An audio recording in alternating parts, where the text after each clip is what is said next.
പണ്ടത്തെ പോലെ സിനിമയിലൊക്കെ കാണുന്ന പോലെ അലറി വിളിക്കുന്ന രീതിയിലുള്ള പ്രസവവും അതുപോലെ നേഴ്സുമാരും ഡോക്ടർമാരും വെപ്രാളത്തെ ഓടുന്ന രീതിയിലല്ല ഇപ്പോഴത്തെ ഒരു പ്രസവം എന്ന് പറയുന്നത്. ഇന്നലത്തെ ദിയാകൃഷ്ണയുടെ വീഡിയോന് ശേഷം ധാരാളം വ്യക്തികളാണ് ചോദിച്ചത്, വേദനയില്ലാതെ പ്രസവിക്കുന്നത് കൊണ്ട് എന്തെങ്കിലും ബുദ്ധിമുട്ടുണ്ടോ, അതായത് അമ്മയ്ക്കോ അല്ലെങ്കിൽ കുഞ്ഞിനോ എന്തെങ്കിലും തരത്തിൽ ബുദ്ധിമുട്ടുണ്ടോ, അല്ലെങ്കിൽ വേദനിച്ച് പ്രസവിച്ച് കഴിഞ്ഞാൽ എന്തെങ്കിലും ഗുണമുണ്ടോ എന്നതിനെക്കുറിച്ചും ചോദിച്ചിട്ടുണ്ട്. 10 മാസം ചുമന്ന ഒരു കണക്ക് ചിലപ്പം അമ്മമാർ പറയാറുണ്ട് വിഷമം വരുന്ന സമയത്ത്. പക്ഷെ അതിൻ്റെ കൂടെ നമുക്ക് ഇതും കൂടെ പറയാം, വേദനിച്ചാണ് പ്രസവിച്ചെന്ന് പറയാം. അല്ലാതെ വേറെ ഒരു അഡ്വാൻറ്റേജും ഇല്ല വേദനിച്ച് പ്രസവിച്ചാൽ.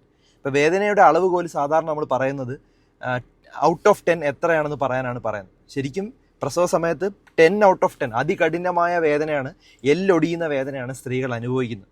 അപ്പോൾ അതുകൊണ്ട് തന്നെ ശരിക്കും അത് കഠിനമായ വേദനയാണ്. അത് ശരിക്കും കാലാകാലങ്ങളായിട്ട് ഇങ്ങനെ നടക്കുന്നത് കൊണ്ട് തന്നെ ഒരു വ്യക്തികളും അല്ലെങ്കിൽ ഒരു ആളും ഇതിനെ വലിയൊരു വേദനയായിട്ടോ അല്ലെങ്കിൽ അതൊരു വലിയൊരു കാര്യമായിട്ടോ ആരും പറയാറില്ല. കാരണം ഇത്രയും വർഷങ്ങളായിട്ട് കുഞ്ഞുങ്ങൾ ജനിക്കുന്നുണ്ട്. അപ്പോൾ അതുകൊണ്ട് വേദനിച്ച് തന്നെ പ്രസവിക്കാനായിട്ടാണ് എല്ലാവരോടും പറയുന്നത്. പിന്നെ അത് മാത്രമല്ല, സ്ത്രീകളുടെ ഒരു ജീവിതശൈലി ഇപ്പം നല്ലോണം മാറി. ശാരീരികമായിട്ട് വളരെ അധ്വാനം ഇപ്പോൾ കുറവാണ് അല്ലേ. പണ്ടൊക്കെ ആണെങ്കിൽ നല്ലോണം അധ്വാനിക്കുന്നതുകൊണ്ട് കാലുകളിലെയും ഇടുപ്പിലെയൊക്കെ ഒരു പേശികൾക്ക് നല്ല ഒരു അയവുണ്ടായിരുന്നു. അപ്പോൾ അതുകൊണ്ട് തന്നെ ഡെലിവറി കുറച്ചുകൂടെ വേഗത്തിൽ നടക്കും. പക്ഷെ ഇപ്പോഴത്തെ സ്ത്രീകളാണെങ്കിൽ വ്യായാമം വളരെ കുറവാണ്, അവർക്ക് എക്സസൈസൊക്കെ കുറവായതുകൊണ്ട് അവരുടെ ആ തുടയിലെ മസിൽസ് എല്ലാം ഇച്ചിരി ടൈറ്റാണ്. അപ്പം അതുകൊണ്ട് തന്നെ ഇച്ചിരി പ്രയാസമാണ്, കുറച്ചും കൂടെ വേദന എടുക്കാൻ സാധ്യതയുണ്ട്. അപ്പം ഇന്ന് സ്ത്രീകളുടെ ഒരു ജീവിത രീതിയിൽ മാറ്റം വന്നതുകൊണ്ടും വ്യായാമം ഇല്ലാത്തതുകൊണ്ടും നമുക്ക് വേദനയുടെ ഒരു അളവ് കുറച്ചും കൂടെ കൂടുതലാവാം. കാരണം പേശികൾക്ക് ഇച്ചിരി ടൈറ്റാണ്, അവർക്കൊരു അയവൊന്നുമില്ല. ഇത് മാത്രമാണ് പ്രശ്നം. പണ്ടൊക്കെ എനിക്ക് ഇപ്പോഴും ഓർമ്മയുണ്ട്, എൻ്റെ ഹിന്ദി ടീച്ചറൊക്കെ എന്നെ അടിച്ച്, എനിക്കൊന്ന് 3 മാർക്ക് കുറഞ്ഞാൽ 3 അടി, 4 മാർക്ക് കുറഞ്ഞാൽ 4 അടി, അങ്ങനെയൊക്കെയാണ് ചൂരൽ വെച്ച് നല്ല അടി. ഇപ്പോഴത്തെ കുട്ടികൾക്ക് വേദന എന്ന് പറയുന്ന സാധനം പറ്റില്ല, അവർക്ക് സങ്കല്പിക്കാൻ പറ്റില്ല. ചെറിയൊരു നുള്ളു പോലും കുട്ടികൾക്ക് പറ്റില്ല. അതേ രീതിയിലാണ് കുട്ടികളെല്ലാം വളരുന്നത്. അപ്പോൾ വേദന ഇല്ലാതെയാണ് വളരുന്നത്. അപ്പോൾ അതുകൊണ്ട് തന്നെ ഈ പെട്ടെന്നൊരു ഇത്രയും വലിയൊരു വേദന വരുന്നത്, വേദനിച്ച് തന്നെ പ്രസവിക്കാൻ നമ്മൾ പറയുന്ന ഒരു സാഡിസ്റ്റ് മെൻറ്റാലിറ്റി തന്നെയാണെന്ന് പറയാം. ശരിക്കും അതിനുള്ള ഓപ്ഷൻസ് ഉണ്ട്. ഇപ്പം വേദന ഇല്ലാതെ തന്നെ പ്രസവിക്കാനുള്ള ധാരാളം ഓപ്ഷൻസുകളുണ്ട്. അതിനോടൊപ്പം കുറച്ച് കാര്യങ്ങളോട് നമ്മളിവിടെ ഡിസ്കസ് ചെയ്യാനുണ്ട്. കാരണം ഇന്നലെ ദിയാകൃഷ്ണയുടെ ഒരു വീഡിയോ കണ്ടപ്പോൾ തന്നെ ധാരാളം ആളുകൾ ചോദിച്ചതാണ്, ഈ സമയത്ത് കൂടെ ആരെങ്കിലും ഉണ്ടെങ്കിൽ എന്താണ് അതിൻ്റെ ബെനിഫിറ്റ്. കാരണം പലവർക്കും ഭയമാണ്, ഈ പ്രസവ വാർഡിൽ ഇരിക്കുന്ന സമയത്ത് ഭയമാണ്. അതുമാത്രമല്ല, കൂടെ അപരിചിതരായിട്ടുള്ള ആളുകളായിരിക്കും കൂടെ ഉള്ളത്, നേഴ്സുമാരും ഡോക്ടർമാരും എല്ലാം അറിയാത്തത്. അപ്പം ആ സമയത്ത് വേദനയുണ്ട്, ഭയമുണ്ട്.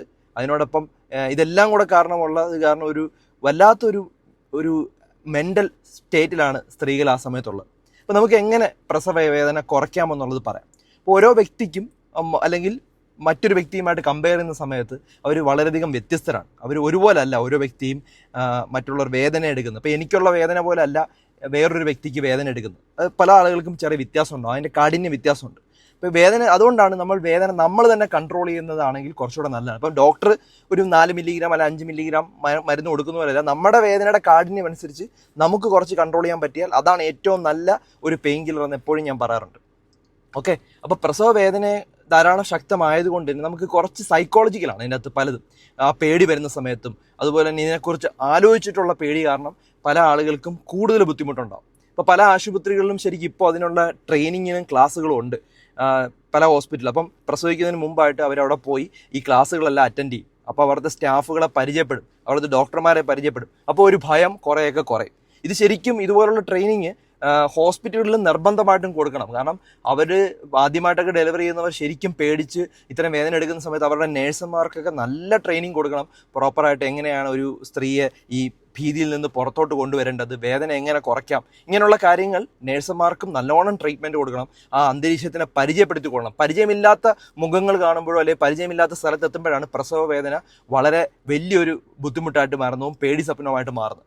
അപ്പം ഈ നമ്മുടെ സ്നേഹത്തിനോടൊപ്പം വേദനയുടെ മരുന്നും കൂടെ കൊടുത്തു കഴിഞ്ഞാൽ കുറച്ചും കൂടെ എഫക്റ്റ് കൂടുതലാണ്. ഓക്കെ, ഇപ്പം ഇന്നത്തെ കാലത്ത് നമ്മളൊരു ട്രെൻഡിങ് ആയിട്ട് മാറുന്നു. അല്ലെങ്കിൽ പല രാജ്യങ്ങളിലും, ഇപ്പം ഞാൻ ഇരിക്കുന്ന SKMCയിലാണ്, ഇവിടെ ഉൾപ്പെടെ ധാരാളം ആളുകൾ ഇപ്പോൾ ട്രീറ്റ്മെൻറ്റിൽ ഒരു കമ്പാനിയനും കൂടെ കൊണ്ടുപോകാറുണ്ട്. അതായത് കമ്പാനിയൻ എന്ന് പറഞ്ഞു കഴിഞ്ഞാൽ പ്രസവിക്കുന്ന സമയത്ത് ആരെങ്കിലും കൂടെ കൊണ്ടുപോകാം. അപ്പോൾ അതിനുവേണ്ടി ചിലപ്പോൾ അമ്മമാരായിരിക്കാം, അല്ലെങ്കിൽ അടുത്ത ഒരു ബന്ധുവായിരിക്കാം, ഭർത്താവ് പോകാറുണ്ട്. ഭർത്താവും കൂടെ ഉണ്ടെങ്കിൽ കുറേയൊക്കെ ടെൻഷൻ അവർക്ക് പറ്റും. അതിപ്പം മിക്ക സ്ഥലങ്ങളിലും ഇപ്പോൾ ഒരു ട്രെൻഡായിട്ട് മാറിയിരിക്കുക. നല്ല ആശ്വാസം ആ കൂടെ ഉള്ളവർക്ക് കിട്ടും. ഇവരെ വിളിക്കുന്നത് ബെർത്ത് കമ്പാനിയൻ എന്നാണ്. ഈ ഒരു ആശയം വളരെ നല്ലൊരു ആശയമാണെന്ന് പറയാം. സ്ഥലപരിമിതി കാരണം പല സ്ഥലങ്ങളിലും അങ്ങനെ നടക്കാറില്ല. പ്രസവ മുറികളിൽ ധാരാളം ആളുകൾ ഉണ്ടെങ്കിൽ ആ ബന്ധുക്കളെ കൂടെ നടത്തുന്നത് വലിയ ബുദ്ധിമുട്ടായിരിക്കും. പക്ഷേ ഇപ്പോൾ ആ ഒരു ചെറിയ മാറ്റം വന്നു തുടങ്ങിയിട്ടുണ്ട്. അപ്പോൾ അതുകൊണ്ട് തന്നെ ബെർത്ത് കമ്പാനിയൻ നല്ലത് തന്നെയാണ്. അവരുടെ സൈക്കോളജിക്കലായിട്ട് അവർക്ക് നല്ലവണ്ണം വേദന കുറയ്ക്കും. അതുപോലെ തന്നെ കൂടെ ഒരാളുണ്ടെങ്കിൽ നല്ലൊരു ആശ്വാസം കിട്ടും. അപ്പോൾ അതുകൊണ്ട് തന്നെ വേദനയുടെ ഒരു അളവ് ഈ 10 എന്നുള്ളത് ചിലപ്പോൾ 8 മാറും. ഓക്കെ, അപ്പോൾ കാഠിന്യത്തിനെ ലഘൂകരിക്കാൻ അത് വളരെയധികം സഹായിക്കുമെന്ന് മനസ്സിലാക്കുക.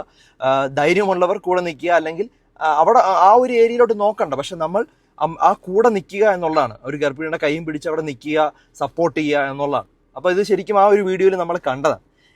നമ്മൾ സാധാരണ ഈ ഗർഭിണികളെ ഐസൊലേറ്റ് ചെയ്യാൻ പറ്റും, അല്ലെങ്കിൽ മാറ്റി കിടത്താൻ പറ്റുന്ന സാഹചര്യങ്ങളെല്ലാം ഇങ്ങനെ ചെയ്യാനായിട്ട് പറ്റും. ഇനി ഇത് കൂടാതെ വേദന കുറയ്ക്കാൻ വേണ്ടി പലതരത്തിലുള്ള മരുന്നുകൾ ഇപ്പോൾ ഉണ്ട്. അപ്പം പണ്ടൊക്കെ ആണെങ്കിൽ മോർഫിൻ, പെത്തഡിൻ എന്നൊക്കെ പറഞ്ഞുള്ള മരുന്നുകൾ കൊടുക്കും. പക്ഷെ അതൊക്കെ അമിതമായി കൊടുക്കാൻ പറ്റില്ല. ഹൈ ഡോസ് മോർഫിനോ പെത്തഡിനോ ഒക്കെ കൊടുത്തു കഴിഞ്ഞാൽ അതിൻ്റെ ചില സൈഡ് എഫക്റ്റുകളൊക്കെ നമുക്ക് കുട്ടികൾക്കും വരാം, അതുപോലെ പ്രസവിക്കുന്ന സമയത്തൊക്കെ വരാം. അപ്പോൾ അത് ഹൈ ആയിട്ട് കൊടുക്കാൻ പറ്റില്ല. ഡ്രിപ്പായിട്ടാണ് പണ്ടൊക്കെ കൊടുത്തോണ്ടിരുന്നത്. ഇപ്പം ഇതിൽ നിന്ന് കുറച്ചും കൂടെ അഡ്വാൻസ്ഡ് ആയിട്ട് ഇപ്പോൾ ഒരു ട്രീറ്റ്മെൻറ്റ് വന്നിട്ടുണ്ട്. കാരണം ആ അത്രയും ഹൈ ലെവല് മരുന്നൊന്നും നമുക്ക് കൊടുക്കേണ്ടതല്ല. അതാണ് എപ്പിഡ്യൂറൽ ഇഞ്ചക്ഷൻ.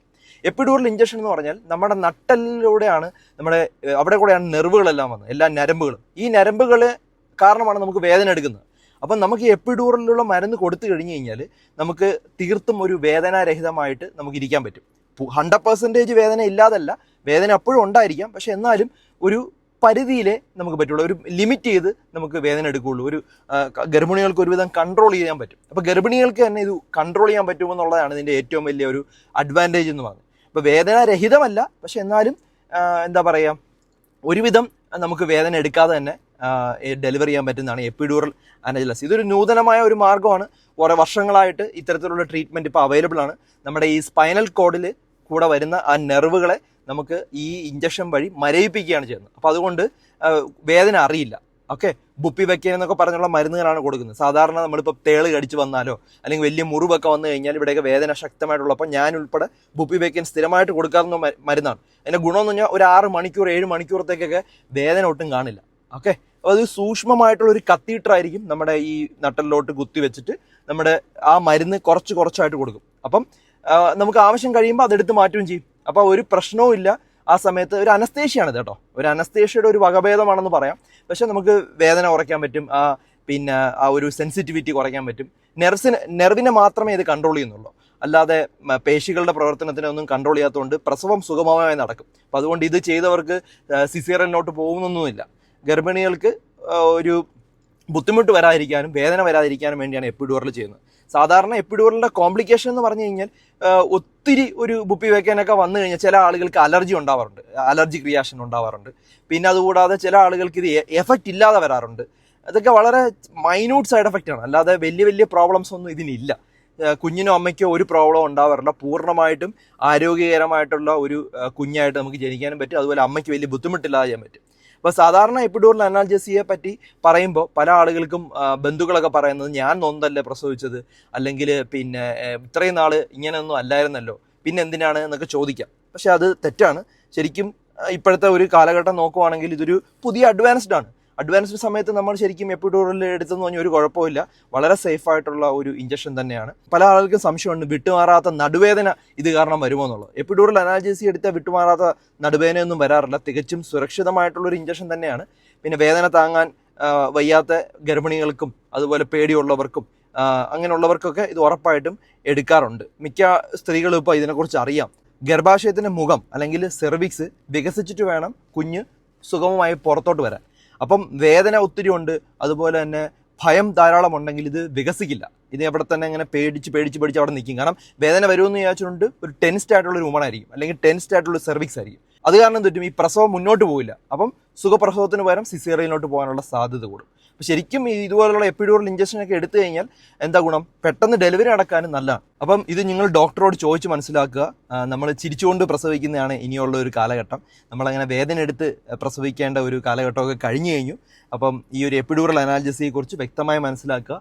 നല്ലൊരു എഫക്റ്റീവ് ട്രീറ്റ്മെൻറ്റ് തന്നെയാണ് എപ്പിഡ്യൂറൽ അനാൽജസിയ. ഈ ഒരു കാര്യം എല്ലാവരോടും ഷെയർ ചെയ്ത് കൊടുക്കുക. മറ്റൊരു വീഡിയോയുമായി ഡോക്ടർ ഡി ബെറ്റർ ലൈഫ് ഉടനെ വരുന്നതായിരിക്കും. Take care all.